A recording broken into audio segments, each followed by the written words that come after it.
E aí pessoal, vamos falar rapidinho, né, aquele resumão básico a respeito de histologia vegetal. Então a gente vai dar uma passada aí nos tecidos. Os vegetais são, claro, bem diferentes dos animais e têm estruturas próprias para o seu desenvolvimento, ok? Dali eles vão formar as raízes, o caule, folhas, né, que são órgãos da planta. Bem, a gente tem que entender que existem meristemas, né? Esses meristemas possuem células embrionárias e tudo mais que podem gerar qualquer outro tipo de tecido.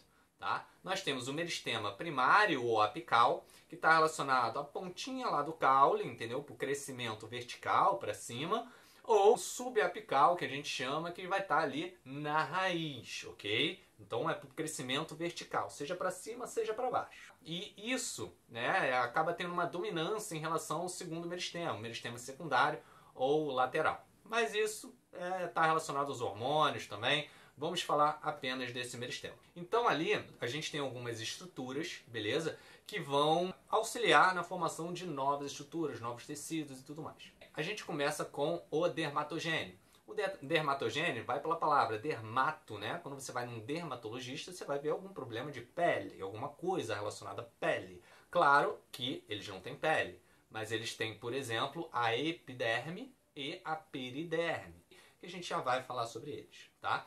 Nós temos o procâmbio, que vai gerar, né, o xilema e o floema, então tecidos condutores, né? Câmbio serve para troca, né? Então esse transporte de seiva para um canto ou para outro. Nós temos o caliptrogênio, que vai originar coifa, né, que é aquela estrutura protetora da raiz, quando ela precisa crescer, né, e penetrar sobre o solo. Nós temos o meristema fundamental. O meristema fundamental que vai formar os parênquimas, né, os colênquimas, esclerênquima, dentre outras coisas.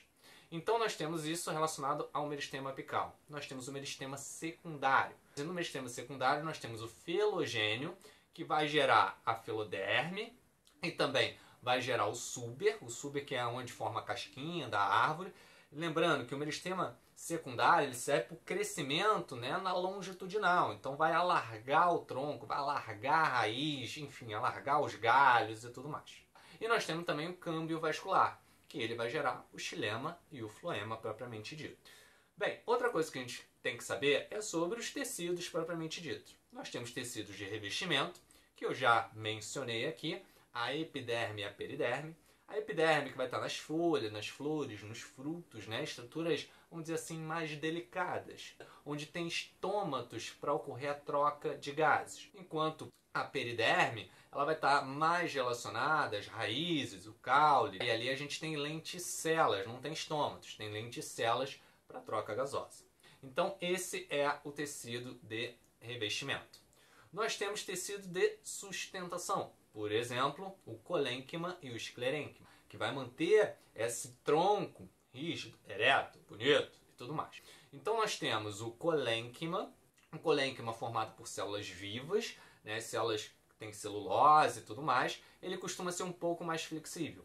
Já o esclerênquima, ele não tem essa flexibilidade, ele é mais rígido, formado por células mortas, impregnadas por lignina. E inclusive, né, as fibras que a gente tanto vê nos alimentos, quando a gente fala que tem fibras, é uma parte, aí, uma porção do esclerênquima. Nós temos tecidos, então, de transporte, que é o xilema e o floema. Lembrando, o xilema que transporta seiva bruta, da raiz até o ápice, e o floema que transporta seiva elaborada, do ápice até as raízes. Lembrando que a seiva bruta tem água e sais, seiva elaborada vai ter glicose e compostos orgânicos. E claro, quando a gente fala disso, a gente tem que lembrar do anel de Malpighi. O anel de Malpighi é quando você tira essa parte mais externa do caule, e aí o que acontece? O xilema ele é mais interno, não é afetado o floema. Com o passar do tempo, esse floema não chega à raiz. As células das raízes começam a morrer. E aí não tem esse transporte ascendente pelo xilema completo. E ao longo do tempo a planta vai morrer. Claro, isso ocorre em dicotiledôneas, mas isso é um caso à parte. Então a gente vai falar dos parênquimas, tá? Os principais, né? Vou citar aqui, parênquima amilífero, que reserva amido. Parênquima oleífero, que reserva óleo.